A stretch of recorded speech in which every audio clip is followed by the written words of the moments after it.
প্রিয় বাংলাদেশ, আমার সামনে উপস্থিত ভবিষ্যৎ বাংলাদেশ, বাংলাদেশের ভবিষ্যৎ প্রিয় তরুণ প্রজন্ম, আপনারাই আগামীর বাংলাদেশ। আপনারাই বাংলাদেশের সম্ভাবনাময় আজকের এই লাখো তরুণ মুখ। আপনারাই বদলে দিতে পারেন আগামীর বাংলাদেশ। এই তারুণ্যই ফ্যাসিবাদ মুক্ত বাংলাদেশে প্রতিষ্ঠা করবে নিজেদের নিজেদের অধিকার। প্রবীণের প্রজ্ঞা, পরামর্শ আর তারুণ্যের শক্তিতেই ইনশাল্লাহ নির্মিত হবে ৭১ থেকে ২৪ পর্যন্ত লাখো শহীদের আকাঙ্ক্ষার সেই প্রত্যাশিত বাংলাদেশ।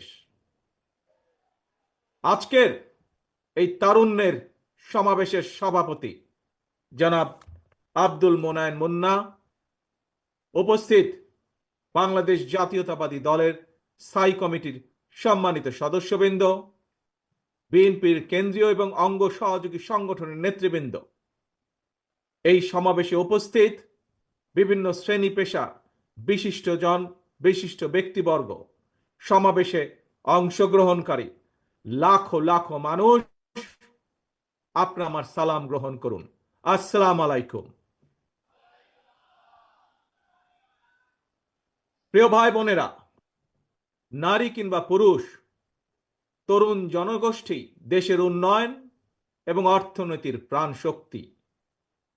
তারুণ্যের শক্তি আর নারী শক্তিকে কর্ম পরিকল্পনার বাইরে রেখে কখনোই একটি রাষ্ট্র এগিয়ে যেতে পারে না।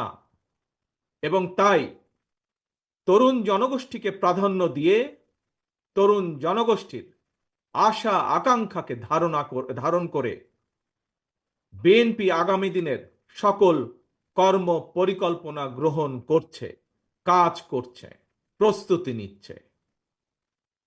দেশের তরুণ জনগোষ্ঠীর কাছে বিএনপির কর্ম পরিকল্পনা তুলে ধরার লক্ষ্যে আপনারা দেখেছেন গত এক মাসে সারা দেশের বিভাগীয় শহরগুলোতে তারুণ্যের সমাবেশ অনুষ্ঠিত হয়েছে। একই সাথে যেদিন সমাবেশ অনুষ্ঠিত হয়েছে তার আগের দিন ভিন্ন মত এবং ভিন্ন শ্রেণী পেশার তারুণ্যের প্রতিনিধিদের নিয়ে অনুষ্ঠিত হয়েছে সেমিনার। তারা তাদের মতামত তুলে ধরেছেন কিভাবে এই দেশকে আমরা সামনে এগিয়ে নিয়ে যেতে পারি। আজ তারই অংশ হিসাবে ঢাকা বিভাগের তারুণ্যের সমাবেশ অনুষ্ঠিত হচ্ছে। উপস্থিত সমাবেশ গ্লোবালাইজেশনের এই সময় মানুষের আকাঙ্ক্ষা এখন আর স্বপ্ন দেখার মধ্যে সীমাবদ্ধ নয়।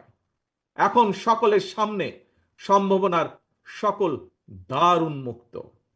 এই সম্ভাবনার বাস্তবায়ন ঘটিয়ে বাংলাদেশকে সমৃদ্ধি এবং সাফল্যের দিকে এগিয়ে নিয়ে যেতেই হবে আমাদেরকে। আর কথামালার রাজনীতি নয়, বিএনপির আগামী দিনের রাজনীতি নিরাপদ কর্ম পরিবেশ এবং নতুন কর্মসংস্থান সৃষ্টির রাজনীতি।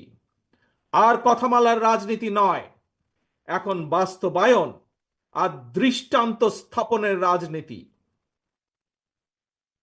তরুণ প্রজন্মের প্রিয় ভাই বোনেরা, সুজলা সুফলা আমাদের এই প্রিয় মাতৃভূমি বাংলাদেশ অত্যন্ত জনবহুল। তবে আমরা যদি ডেমোগ্রাফিক ডিভিডেন্ড বিবেচনায় নেই, তাহলে আমরা দেখতে পাবো দেশের এই বহুল জনসংখ্যাকে যদি জনসম্পদে রূপান্তর করতে পারি, তাহলে এই জনসংখ্যাই হতে পারে দেশের উন্নয়নের সবচেয়ে বড় নিয়ামক। এবং তাই দেশের কর্মক্ষম জনসংখ্যাকে জনসম্পদে রূপান্তর করতে আমরা অগ্রাধিকার নির্ধারণ করেছি কয়েকটি। জনগণের জীবন মানের উন্নয়ন, নারী পুরুষ সবার জন্য নৈতিক মূল্যবোধ কর্মসূচি, কর্মমুখী শিক্ষা ব্যবস্থা, গ্রামীণ উন্নয়নে তথ্য প্রযুক্তির সর্বোচ্চ ব্যবহার, ক্ষুদ্র ও কুটির শিল্পের বিকাশ, দক্ষতা বাড়াতে ব্যাপক প্রশিক্ষণ কর্মসূচি চালু, কর্মসংস্থানের সুযোগ সৃষ্টি এবং জনশক্তি রফতানি এমন কয়েকটি বিষয় অগ্রাধিকার তালিকায় রেখেই একটি জ্ঞান ভিত্তিক উন্নত এবং নিরাপদ মানবিক বাংলাদেশ গঠনের লক্ষ্যে বিএনপি স্বল্প এবং দীর্ঘ মেয়াদী পরিকল্পনা নিয়েছে, যার উপরে আমরা কাজ করছি। প্রিয় ভাই বোনেরা, বাংলাদেশে প্রায় 4 কোটির মতন পরিবার রয়েছে। এই পরিবারগুলোর মধ্য থেকে প্রথম পর্যায়ে কম বেশি 50 লক্ষ গ্রামীণ দরিদ্র পরিবারের জন্য আমরা ফ্যামিলি কার্ড চালুর পরিকল্পনা করছি। মা কিংবা স্ত্রী অর্থাৎ পরিবারের নারী প্রধানের নামে ফ্যামিলি কার্ডটিকে ইস্যু করা হবে। প্রান্তিক এই পরিবারগুলোকে প্রতি মাসে রাষ্ট্রীয়ভাবে আর্থিক কিংবা প্রয়োজনীয় খাদ্য সহায়তা প্রদানের আওতায় আনা হবে। আমরা আশা করি সময়ের সাথে এর মাধ্যমে পরিবার এবং সমাজে একদিকে নারী অর্থনৈতিক ক্ষমতায়ন ঘটবে, অপরদিকে পরিবারগুলোর সামনে ধীরে ধীরে স্বাবলম্বী হয়ে ওঠার সুযোগ তৈরি হবে। প্রিয় ভাই বোনেরা, কৃষকদের জন্য ফার্মার্স কার্ড চালু করার আমাদের অন্যতম প্রধান অগ্রাধিকার। একটি নীতিমালার আওতায় কৃষকদের নামে ইস্যু করতে হবে ফার্মার্স কার্ড। এই ফার্মার্স কার্ডে জমির পরিমাণ, দাগ নম্বর সহ প্রয়োজনীয় সব তথ্য থাকবে। কৃষক এবং কৃষি নির্ভর বাংলাদেশে কৃষি খাতে বর্তমানে শ্রমশক্তির পরিমাণ কম বেশি প্রায় 3.5 কোটির মতন।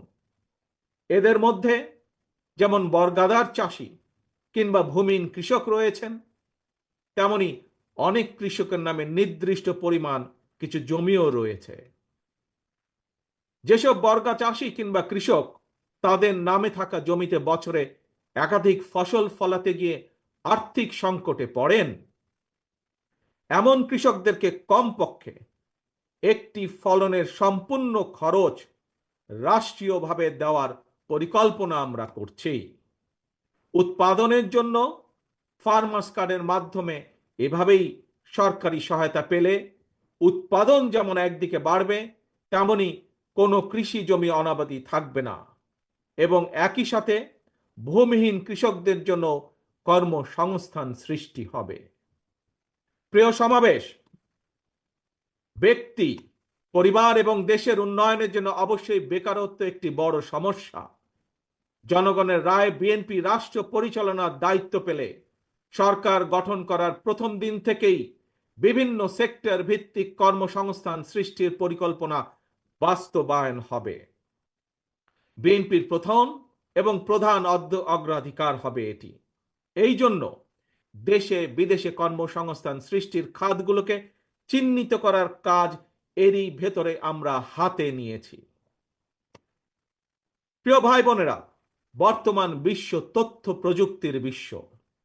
এই সময় বিশ্ব বাজারের সঙ্গে দক্ষতা এবং যোগ্যতার প্রতিযোগিতায় টিকে থাকতে হলে অবশ্যই তথ্য প্রযুক্তি এবং কারিগরি শিক্ষায় দক্ষতা অর্জনের কোনোই বিকল্প নেই এবং সে কারণে আমরা একটি নির্দিষ্ট বয়স থেকে তরুণ প্রজন্মকে নৈতিক এবং কর্মমুখী শিক্ষায় প্রশিক্ষিত করে গড়ে তুলতে চাই। বিদ্যমান যে একাডেমিক সিলেবাস, এর পাশাপাশি স্কুল কলেজ পর্যায় থেকে আমরা আইসিটি এবং কারিগরি শিক্ষা প্রবর্তন করতে চাই। একই সাথে আমরা বর্তমানে মনে করি যে বর্তমানে স্পোর্টস এখন আর শুধু শারীরিক ব্যায়াম কিংবা বিনোদনের বিষয় নয়। সুতরাং এই স্পোর্টসকে একটি পেশা হিসাবে প্রতিষ্ঠিত করার লক্ষ্যে ক্রীড়াকে আমরা শিক্ষা ক্যারিকুলামের অন্তর্ভুক্ত করতে চাই। প্রিয় উপস্থিতি, বর্তমান বিশ্বে সাফল্যের প্রতিযোগিতায় যদি টিকে থাকতে হয় তাহলে বহুমুখী প্রতিভার বিকাশ ঘটাতে হবে। শিক্ষার্থীদেরকে একদিকে ভাষা শেখা যেরকম জরুরি, বর্তমানে আমরা স্কুল কলেজে সাধারণত বাংলা ইংরেজি শেখার সুযোগ পাই।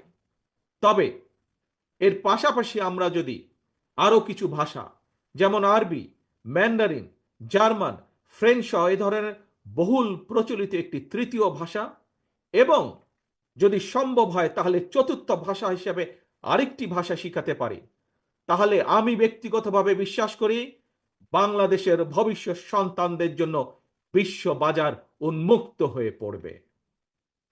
একই সাথে প্রিয় উপস্থিতি, আগ্রহী যুবশক্তিকে যুব সম্পদে পরিণত করার জন্য সরকারি উদ্যোগে বিদেশি ভাষার উপরে 3 মাস থেকে 1 বছরের কোর্স আমরা চালু করতে চাই। দেশে যাতে বহু ভাষা শেখা যায়, এজন্য আমরা বহু ভাষা শিক্ষক নিয়োগ করতে চাই, যার মাধ্যমে আমরা বেকার সমস্যারও অথবা কর্মসংস্থানেরও ব্যবস্থা করতে পারব।